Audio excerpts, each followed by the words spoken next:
porque bueno, la cultura es también la comida. Cuando nosotros decimos que alguien es culto, viene de cultivar la tierra. Los campesinos, cuando cultivan la tierra, lo que están haciendo es saber en qué momento tienen que sembrar las semillas, si hay lluvia, si no va a llover, si le van a lo mejor ustedes lo único que tienen, los que somos citadinos, la única experiencia que tienen de cultivar es el frijolito dentro del algodoncito húmedo y que creció y todo el mundo aplaudió. Y otros ni eso, ¿no? Otros, bueno, que ya están entrándole a todo lo de las azoteas verdes o que están haciendo ya sus huertos familiares, muchas felicidades. Y bueno, y sabe diferentísimo, ¿no? Sí, felicidades, son de buen diente, me da mucho gusto. Yo aquí justo de coyoacanense de nacimiento, mi maestra de kinder, lo primero que nos enseñó fue a sembrar rábanos. Y yo no entendía cómo lo que habíamos puesto hacía unas semanas, lo estábamos jalando y eran unos rábanos que estaban ahí, fue muy emocionante y luego más emocionante probarlo, porque era muy fuerte el sabor, ¿no? Muy picosito. Bien, miren, lo que quiero es que platiquemos un poquito sobre las hojas, ¿sí? Y regresando a la cultura, que es la cultura del maíz, cuando nosotros tenemos unas hojas, decimos, bueno, vamos a hacer tamales. Si ustedes andan en Estados Unidos y andan así con su ramillete de hojas, les van a decir, van a hacer art craft, como que si van a hacer artesanías. Y en cambio aquí en México, si acaso me preguntarían, ¿de qué van a hacer los tamales? No se les ocurriría que voy a hacer artesanías con esto. Pocos saben el trabajo tan laborioso que es tener este ramillete. O sea, los campesinos y las mujeres, cómo van ensamblando las hojas, en qué momento cuando está en la milpa, van cortando cada una de las hojas, cómo las van doblando para que queden de esta manera. Sería un reto para nosotros ver si alguien puede superar este diseño tan hermoso de ramillete y tan funcional. También han de conocer estos que vienen ya en red, pero están ensamblados de diferente manera. Los campesinos saben en qué momento hay que deshojar la milpa, esto es, quitar las hojas para que nos puedan ser útiles. Las hojas que tenemos nosotros cuando está la planta del maíz, lo que podemos usar es la hoja de la planta, que ayer la teníamos por aquí, bastante marchita, pero me fue útil. O sea, esos como listones que tenemos de la hoja del maíz, con eso se hacen tamales, se envuelven tamales.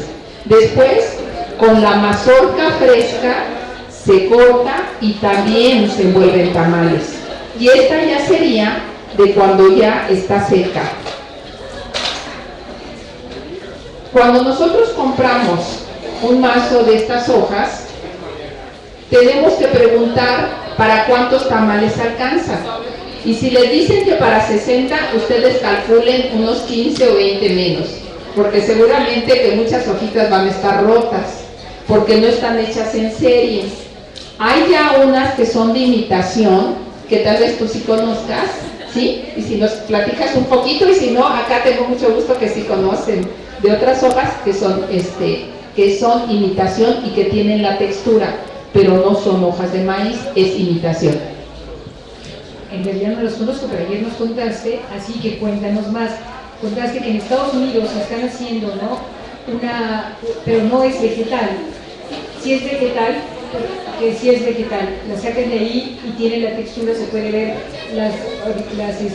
corrugadito que tiene, ¿no? Tú nos enseñaste unos triángulos, ¿no los traes ahora? Muchas gracias, muy amable, la técnico, siempre la técnica al servicio del Museo Nacional de Culturas Populares. ¿Sí? ¿Sí? Gracias. No, pues así ya voy a tener que hablar y no verlo. Pero muy amable. Sí. Sí, si ustedes ven revistas americanas y si ven tamales, van a ver que están cortados, que están como taco, y entonces fíjense bien obsérvenlo y van a ver cómo es de papel, es una textura diferente, pero son todos iguales. Nosotros al tener en nuestra mano estas hojas, estamos teniendo el clima que hubo, si hubo temporal, seguramente van a estar rotas o van a estar en las puntas más de colores, de café o negro o un poco arrugado, pero ahí estamos teniendo nosotros de lo que han sufrido los campesinos para obtener las hojas que les vamos a hacer, las vamos a envolver para tamal. Fíjense, ni los diseñadores industriales ni los mercadólogos pueden superar lo que es un paquete hecho con hojas naturales. ¿Por qué? Porque es tan flexible y tan versátil que podemos darle esta forma, ¿sí? Que estos son tamales que se les llama de ombligo porque se les tuerce y se mete al interior la propia hoja y con eso queda ya doblado. Tenemos otro que son como itacate y que es como un pequeño regalito y es con la misma hoja que estamos nosotros recortando alguna de las partes de la propia hoja para poder amarrarlo. Tenemos otro que es plano, que es sencillamente que se cierra como si fueran unas puertitas, una ventana o si fuera un libro, y es un doblez que a veces lo calentamos al comal. Gracias, Yuridia va pasando ahorita con los tamales que se les llama tamales de ombligo, que se tuerce y se sumerge. Este otro que es como si fuera de caramelo, y que es lo que tenemos, dos amarres en las puntas, y entonces ya lo que vamos a hacer para abrirlo es quitar de un lado o quitar del otro. Si podemos observar de este lado, tenemos nosotros donde termina o donde empieza la mazorca, y eso es muy bonito porque sigue siendo la presencia del maíz en nuestras manos, ¿sí? Sí, bueno, si gustas ahí, muchas gracias, muy amable, sí. Acá tenemos también otro, que este es muy sencillo, que lo único que se hace es un doblez, nuevamente se cierran los dos, y muchas veces lo único que se tiene es una masa con frijol porque se le utiliza para sopear en lugar de la tortilla. En la zona maya, los vestigios nos demuestran que fue anterior a la tortilla. ¿Qué platillo es anterior a la tortilla? El tamal.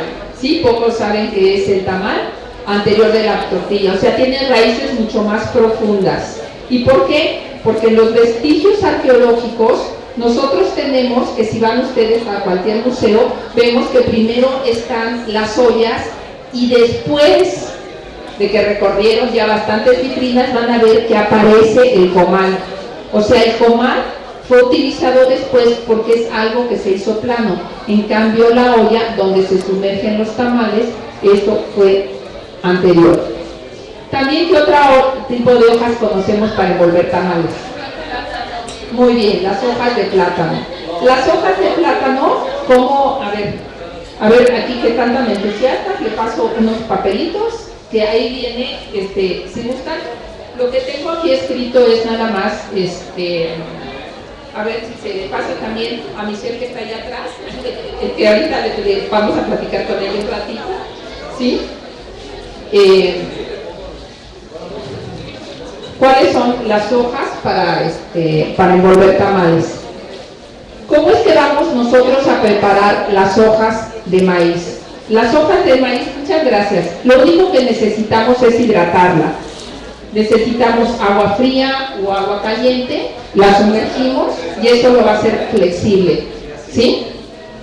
Y eso lo va a flexibilizar. Si lo ponemos caliente es mejor porque va a ser más rápido la forma como lo podemos doblar. Sin embargo, las hojas de plátano las podemos cocer, pero ¿cómo se pueden cocer? Tradicionalmente al sol, en las zonas donde hace mucho, en las costas, cortas la hoja y la pones al sol y con el sol que hace se va a cocer. ¿Qué otra forma tenemos? La podemos poner, lo que se llama marear, la ponemos al fuego, si hay una fogata, se le pasa para un lado el otro sin que se queme, porque si se quema, ¿qué pasa? Ya no sirvió, se quiebra y el relleno ya va a ser sin relleno. Las orillas deben de estar pasadas por fuego. ¿Sí? Para matarlas, porque está flexible. Muy bien, sí, muy bien, ¿no? Ya se va a ganar un tamalito, un atolito. Bien, entonces, nosotros podemos ver, por ejemplo, aquí, pueden observar que tiene puntos negros. Esos puntos negros es por la humedad. Puede ser por la lluvia o puede ser que para poder cortar de la mazorca, para que poderles quitar de la mazorca las hojas, necesitan que esté un poco de humedad porque si no se quiebra. Si yo intento en un elote, pero que esté seco, que ya sería maíz, cortarlas, se quebraría y no me podría servir para hacer tamales ni para envolver otras cosas. También han visto que han utilizado esto para envolver cajeta, para envolver, ¿qué más? Chamoy, ¿qué más? Queso, mantequilla, fíjense qué versátil, y es exactamente el mismo empaque. Y cada tamal es como un pequeño regalito que se están ofreciendo. Miren la variedad que hay ahí, pero ahorita vamos a hacer porque vinieron a comer, no nada más así a estar escuchando, pero bueno, como es de culturas populares, bueno, vamos a aprender un poquito más sobre tamales, ¿sí? Acá tenemos una hoja que, como podemos observar, está rota, que es de manera muy frecuente. Entonces, ¿qué tendremos que hacer? Lo que se le llama es el proceso de recuperación o de parchado. Entonces, cuando ustedes ven que tiene varias hojas, quiere decir que se rompieron y que vas a ver con otras hojas cómo solucionarlo. Pásenle, que no se cobra. Y para que se le antojen más los tamales, y cuando tengan en sus manos un tamal, no vayan a decir, qué hoja tan rota, ay mira, estos no saben envolver. No, al revés, que digan, qué trabajo le costó al campesino recuperar esto. Pobres, es que les fue en feria tratando de recuperarlo después del temporal que hubo, ¿sí? Entonces, ¿qué se hace? Lo que tenemos que hacer es ensamblar una sobre otra para tratar de recuperarla y que no se vaya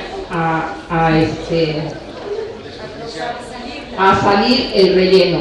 Ahorita lo que traemos es nada más una masa para demostración, no es de que lo vayan a coger siempre de la misma manera, tienen que tener ustedes unas cucharas para untar o se le puede poner el relleno y lo único que uno hace es doblarlo sobre sí mismo. Voy a hacer el de ombligo, se tuerce, ¿sí? Y ya que se torció, se introduce nuevamente sobre sí mismo y ya quedó el llamado tamal de ombligo, ¿sí? A ver, sí. Ahora vamos a ver.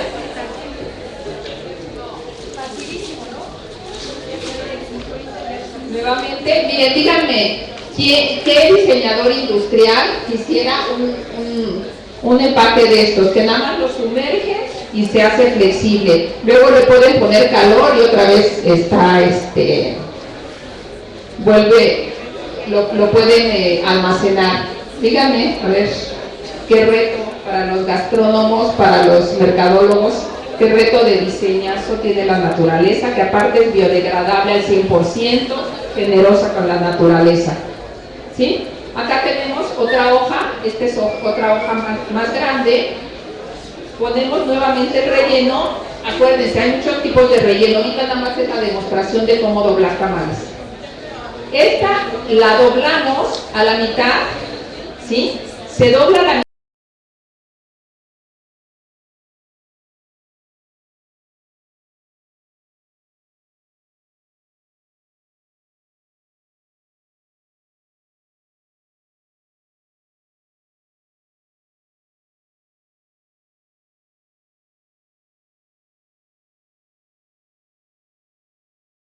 Un tamal muy largo, muy delgado y Yo quisiera que Yuridia nos comentara que tuvo un restaurante mexicano en París y fue pionera de difusión de la cultura mexicana en el extranjero, pero la auténtica, no la Tex-Mex, la auténtica, y el trabajo que le costó hacer la cocina mexicana. Si aquí nos cuesta trabajo en Coyoacán hacer auténtica cocina mexicana con los productos frescos, vamos a ver hace 20 años en París cómo le hizo.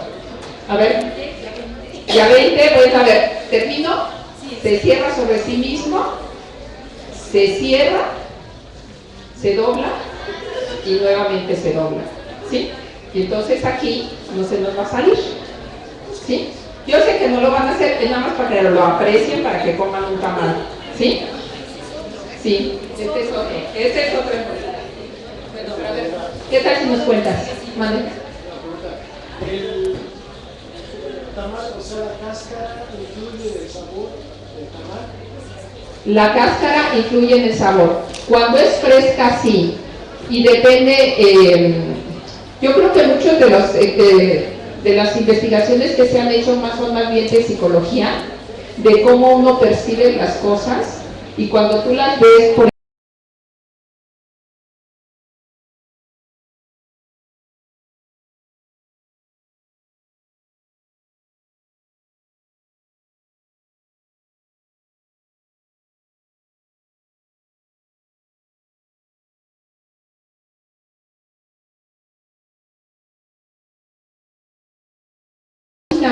pero se van quemando. Ese olor se impregna en el tamal, sí. Y cuando está fresco también le da un sabor diferente. En la hoja de plátano, el día de ayer lo hicimos. Sí, sí, fue un poquito. Estos están hechos con leña, o sea, se cocinaron con leña, no fueron al vapor ni fueron sumergidos en agua. Entonces, sí tiene un sabor que impregna la masa. ¿Sí? Si quieres pasárselos para que se puedan oler. No tengo ahorita alguno que sea fresco o hervido, pero sí es diferente.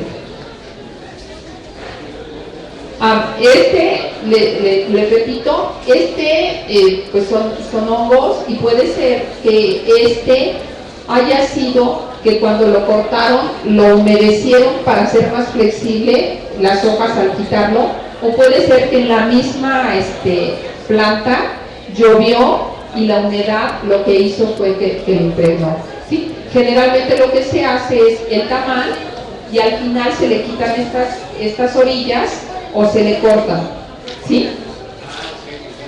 Otra de las formas de hacer tamales es recortando la hoja y doblándola sobre sí misma. Ahorita que venga Yuridia para que nos comente, y lo podemos nosotros, la hoja de plátano es al sol, a la leña, a las brasas, en la estufa, ¿sí? Cuando la marean, la podemos servir al vapor, también la podemos vaporizar, al horno, también se puede meter al horno con un paño húmedo arriba, y bueno, también rapidísimo, los que quieren usar hoja de plátano, en microondas, lo meten en una bolsa de plástico, que es totalmente contraria a la idea del microondas, pero en una urgencia que quieran hacer tamales, y lo pueden poner en una bolsita de plástico con agua, y meten la hoja de plátano y también se va a cocer. ¿Sí? O no, la hoja del plátano. Sí. ¿Qué tipo? ¿Cuál es el plátano? Bueno, pues yo ya la compro, el plátano, ¿qué será? Tabasco, ¿sí? Y se compran en la hoja completa en lienzos. Lo que hacen es, cuando llegan en el mercado donde va a distribuir las hojas, lo que le llaman es tronchar la hoja, o sea, la vara que le llaman, que es la que une a la hoja, o sea, como la del medio, lo que hacen es ponerlo sobre una mesa larga a que truene, ¿Y para qué necesitan que truene? Para que no se vayan a romper y que se vaya a deshilar. Le llaman como faldas de hawaiana cuando ha golpeado mucho el viento a las hojas y las rompe, o cuando no sabes cortar bien la hoja, después con un cuchillo, con un cúter de manera muy rápida, la cortan y entonces quedan las dos hojas sobre sí mismas, digamos que es la misma, pero las dos partes, y lo enrollan. Esos rollos son los que nosotros compramos. Fíjese, la diferencia de la hoja de plátano y la hoja de maíz es que esta hoja puede estar almacenada 1, 2, 3, 4 semanas, un mes, 2 meses, hasta un año. En cambio, la hoja de plátano es muy rápida. Como se compra fresca, tienen que usarla en el transcurso de una semana o se les echa a perder. Tiene todo un proceso de descomposición muy rápido y ya no sirve para envolver. Entonces, hay muchas hojas que llegan a la Ciudad de México y si no se les utiliza, son desechadas. Y hay un trabajo muy fuerte de cargarlo, de doblarlo y de cortarlo. Entonces, en cada tamal que ustedes prueben, hay un trabajo previo a la de las cocineras, que es verdaderamente un trabajo titánico. El ver cómo hombres y mujeres están tratando de rescatar las mejores hojas cuando ha habido un clima terrible, verdaderamente que es algo que tenemos que apreciar. Igual que las hojas de plátano, si ya hubo un temporal, imagínense estar cuidando que crezca la planta de plátano y que azotó un huracán y ya se deshizo todas las hojas y ya no van a poder servir. Muchas llegan a la Ciudad de México, pero al estar ya cortadas, no es fácil trabajarlas. Por eso hay veces que le ponen el plástico, ¿sí? Ese sí hace la diferencia. Si haces el plástico, un tamal con plástico o con una hoja natural, sí hay una diferencia en el sabor, no nada más en la textura y en la vista. También es porque la hoja de plátano lo que hace es como una pequeña olla express y lo que está haciendo es que mantiene su humedad igual que las otras hojas, la está manteniendo dentro. Entonces ya se ha dicho que la tortilla es plato, cuchara, servilleta. Y el tamal es plátano, cuchara, servilleta, exhibidor, envoltorio, regalito y demás. Pero ahora sí quisiera que nos platicaras de cómo hiciste tus tamales en París. ¿Ya hace cuántos años? Gracias. Bueno, pues un restaurante en París que debo decirles que es el único restaurante auténticamente mexicano que ha habido en Europa, no solo en París. Pero no era un restaurante para lucrar, no era un restaurante para ganar dinero, era un restaurante para mostrarle a los europeos que los mexicanos comemos delicioso. Resulta que una vez fui a un restaurante mexicano, creo que se llamaba Ay Cocula o algo así, y luego otro que se llamaba Viva México y otro que se llamaba México Lindo, otro México Mágico, etc. Y cuando iba a esos restaurantes, ¿saben qué comían? Comían unos trapos mojados. Es decir, que como no saben cocinar comida mexicana, usan tortillas de harina que vienen de Estados Unidos y las mojan en tomate verde que sabe a fierro porque viene en lata, y entonces como no fríen la tortilla, no la impermeabilizan, entonces se impregna la harina y se deshace, entonces parecen trapos mojados. Y le ponen adentro pollo que no tiene sabor a nada. Luego le ponen una cosa que llaman guacamole, que a veces sale azul porque le ponen colorante. Entonces cuando no queda bastante verde le ponen un poquito de aguacate y cosas, lo muelen y luego, así pasó una vez en la embajada. Me llamaron porque el guacamole estaba azul y tenía yo que mejorar el color. Es decir, que en Europa la comida mexicana no la conocen. Se hacen esfuerzos, pero no hay personas que sepan hacer esto. Y lo que quiere Beatriz que les cuente es esto. Para vender en el restaurante entradas del mismo precio que las entradas de comida francesa, italiana, china, libanesa, marroquí, de cualquier país del mundo, tenía yo que vender al mismo precio que las entradas de otros lados, el mismo precio, no del mismo barrio, ¿no? Entonces 10 euros las entradas. Por 10 euros pueden tener una entrada libanesa, una entrada china, francesa, como los caracoles de Borgoña, por ejemplo, en fin.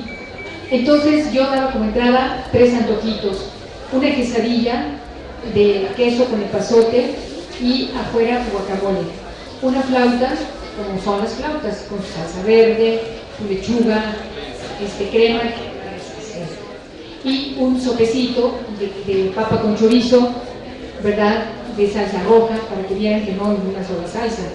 Bueno, tenía que vender al mismo precio. El tiempo que tardábamos en hacer un plato de 3 antojitos era, imagínense cuánto tiempo, pueden imaginarse quien haya hecho antojitos a mano, era mucho, que no les voy a relatar cómo se hacen porque la mayoría lo sabe. El asunto es que una hora de trabajo en Francia costaba, valía en ese momento 14 euros, una hora. Yo vendía en 10 euros una entrada. Entonces, claro, todo el dinero que invertí lo perdí, pero lo que ganamos fue mucho prestigio. Eso sí, yo estoy muy orgullosa. Pero a propósito de los tamales, resulta que hacíamos tamales de elote, tamales de maíz, de esos. Y teníamos un menú en el que explicábamos todo, decíamos todo. Entonces decían que era como una enciclopedia, las guías decían esas cosas. Y el día de descanso, porque éramos mexicanos, muchos de los que trabajábamos llamábamos México, nos sentábamos en una mesa larga, me había yo llevado de México una mezcladora, echaba yo entonces 24 kilos de harina de maíz, 24 litros de caldo, la manteca, etcétera, se mezclaba, salía aquello, hacíamos las salsas y rellenábamos, hacíamos como decíamos los tamales normales, como dice Beatriz, ¿normales de dónde? Cada quien tiene su tamal normal, ¿verdad? Bueno, los normales del DF son los de puerco con salsa verde, los de pollo con mole y los de rajas con queso, ¿no? Eran los que hacíamos, los normales del DF. Y ahí estábamos llenando.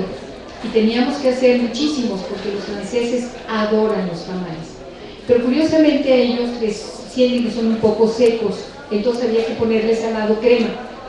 Bueno, crema a los de rajas con queso, salsa verde a los que estaban rellenos de salsa verde, mole a los que están rellenos, o sea que necesitaban añadirles la sal. Bueno, es una concesión que no era muy grave, no alterábamos, digamos, más que los hábitos. Pero era una tal cantidad de trabajo el que hacíamos que cuando mi mamá se fue, llegó un día que le tocaba de hacer tamales. Entonces hacíamos alrededor, eran 2,000 tamales. Claro, vendíamos el plato de 3 tamales, ¿no? Y se vendían y se acababan pronto.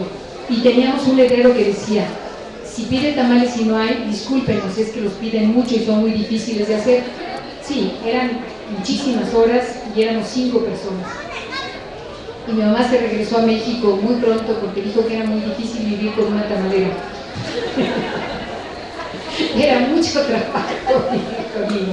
Lo que quiero decir es que lo que quiero que se den cuenta es que atrás de los tamales hay muchísimo trabajo, mucha sabiduría de muchas generaciones.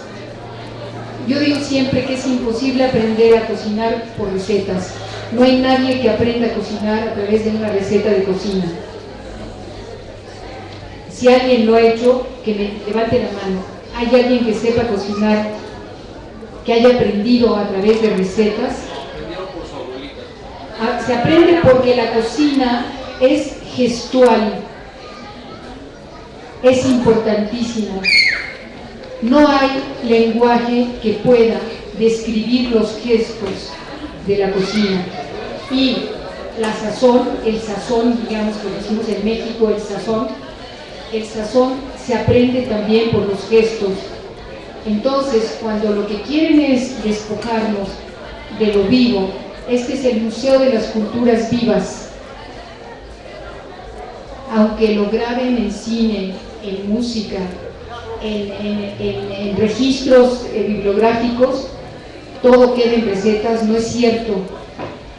si no quedan seres vivos que lo enseñen, se pierde para siempre el conocimiento, se pierde la práctica y después ya ni saben cómo o qué. Entonces, el propósito de este museo, de esta Feria del Tamal, como Beatriz y yo que somos colegas también, bueno, ella es socióloga y soy antropóloga, pero trabajamos en lo mismo, soy antropóloga de la alimentación, es eso, pedirles comer y cuando estén comiendo reflexionar el trabajo que hay detrás de cada cosa que comen. Les preguntaba hace rato unos amigos, ¿cuál en la escala social mexicana se dice que el escalón más bajo, en el escalón más bajo de la escala social de los mexicanos están los indígenas? Eso es lo que se suele pensar. Y dentro de los indígenas el escalón más bajo son las mujeres. Pues resulta que quienes saben cocinar son las mujeres indígenas.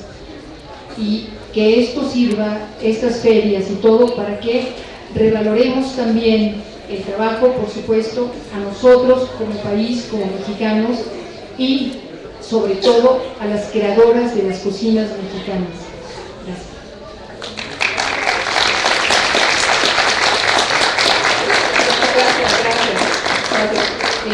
Fíjense, a nivel mundial, los libros que más se venden, proporcionalmente con otros, cada vez son más los libros de cocina.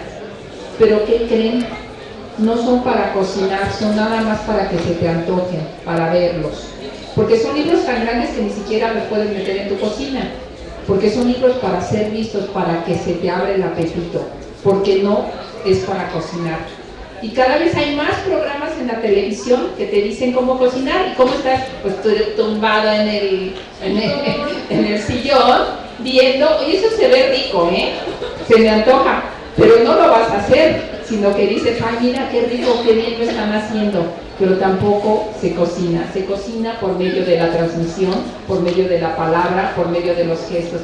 Y bueno, yo estoy muy emocionada, en especial, bueno, porque estén ustedes aquí y que nos presten atención y que estemos aquí en este recinto de Culturas Populares, pero también porque está una amiga que quisiera que pasara, por favor, que no quiere, pero como ya la estoy ventaneando públicamente, Michelle, que ella es mexicana y quiero que nos cuente su experiencia. Doy talleres de cocina, entonces vamos a ver qué experiencia tiene Michelle. Bienvenida, Michelle, ¿sí? A ver, cuéntanos, ¿sí nos puedes contar tu experiencia en Estados Unidos? Pues nosotros nos fuimos a vivir a Estados Unidos. Sí, sí, oye. A ver, está más alta, por favor, déjenme. Fue Estados Unidos, es mexicana, pero fue Estados Unidos. Sí, yo viví toda mi vida aquí en México. Nos fuimos a vivir a Estados Unidos, mi familia y yo, y estando allá, pues típico, se te antoja el tamalito todo el año, especialmente en la Candelaria, Navidad, bueno, todo el año. Total que nos pusimos a buscar y lo único que encontrábamos eran los tamalitos del norte, los que son delgaditos, de puerco, con chile y mantecosos. Entonces, pues no, eso no era lo que estábamos acostumbrados, buscábamos el tamalito de la Ciudad de México, del suroeste, y entonces de ahí nació la idea de abrir una tiendita. Y entonces salí un hoyito en la pared, puse mi tiendita y vine a ver a Beatriz, porque dije, yo sé hacerlos de como me enseñaron en mi casa, pero pues si voy a poner una tiendita necesito que ahora sí que me enseñe. Y ahí fue cuando conocí a Beatriz, ella me enseñó a cocinarlos, a hacer muchas diferentes variedades, estuve con ella 4 días y pues fue espectacular. Regresé y pues empezamos a inventar nuestros tamalitos para allá y tenemos 13 sabores. La gente al principio llegaba y decía, no, eso no es un tamal. Pues es que sí, esto es un tamal. Y había la hoja de plátano, no, es que no me gusta el mole. Pues déjeme le dar una probadita. Y le daba yo así una cucharita. Ah, no, pues es que esto no es mole. No, pues sí, es que esto es mole. Y entonces así se fueron haciendo, pues famosos. La gente empezaba a conocerlos. Tenemos 13 diferentes sabores y fuimos creciendo poquito a poquito. En Navidad, que se acostumbra a comerlos allá, es cuando realmente es la temporada, empieza en octubre, noviembre, diciembre, fue cuando empezaban a hacer cola en la tienda. Y de pronto pues la cola ya daba la vuelta. Y de pronto pues ya se acababan y la gente, no, es que llevo 1 hora y media haciendo cola y no puede ser que me dejes sin tamales. Y nosotros sin saber qué hacer, ¿no? Entonces de ahí fuimos creciendo. Y pues gracias a Dios, ahorita ya hacemos mayoreo, aparte de la tiendita, y pues esa es la historia.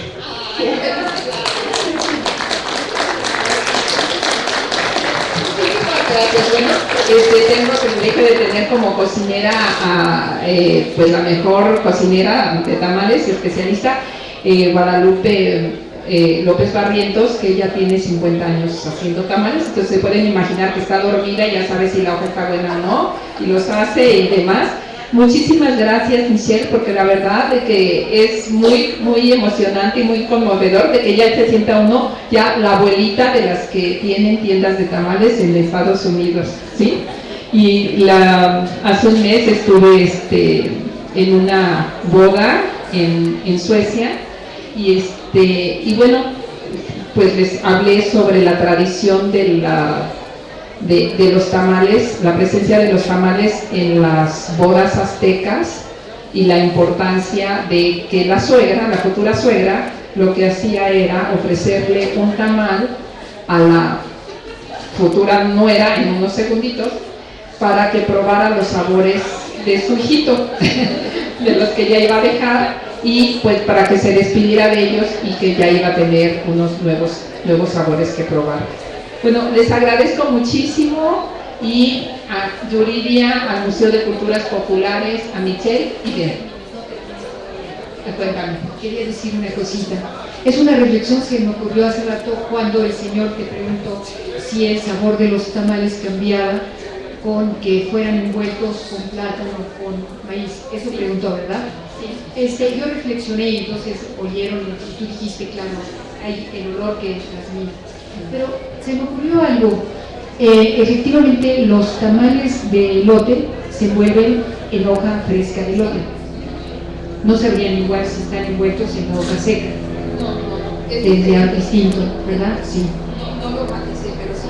¿Verdad? No, sí, yo sé que tú lo sabes. Pero la reflexión que se me ocurrió es que de pronto me cayó el 20 de que no es solamente una forma de envolver tamal que sea en plátano o en hoja de maíz.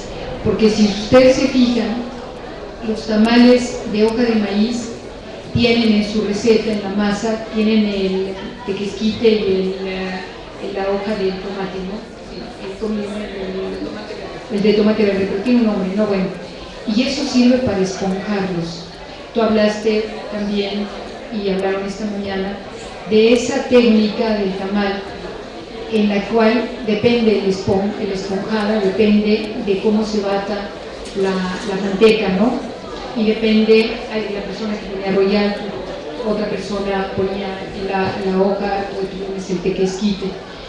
Y es muy interesante porque en estas cabe que se infle un tamal, en cambio las de plátano es muy dura, muy pesada y no se infla. Es la reflexión que se me ocurrió ahorita hablando de eso, que efectivamente la técnica es distinta, pero no solamente consiste en el envoltorio, sino que es porque efectivamente los tamales, la pasta es mucho más firme, mucho más apretada, ¿no? Aunque sean muy jugosos, pero es más sólida, ¿no? Menos esponjada. Sí, bueno, hay totalmente de acuerdo, pero sí hay una diferencia. Aunque las dos son masas de maíz, el proceso es diferente.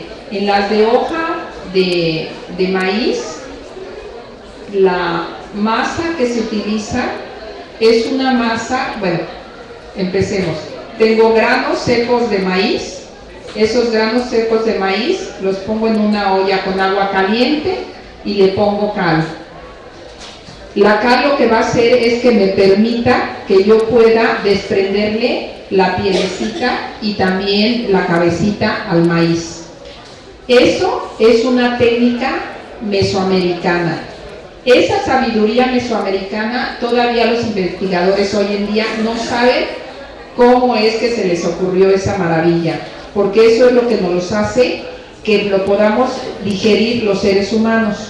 Los españoles se llevaron el maíz y no se llevaron la técnica de la nixtamalización, o sea, el agua caliente, cal, reposar toda la noche y moler. Eso no se lo llevaron, se llevaron los granos, por lo cual ellos relacionan el maíz con alimento para los animales, porque teniendo tanto maíz no supieron cómo hacer una masa digerible para el ser humano.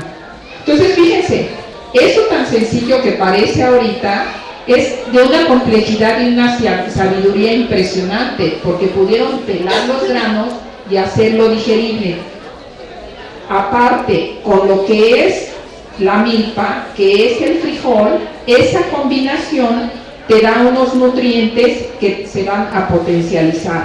Es muy importante retomar todo esto en su conjunto.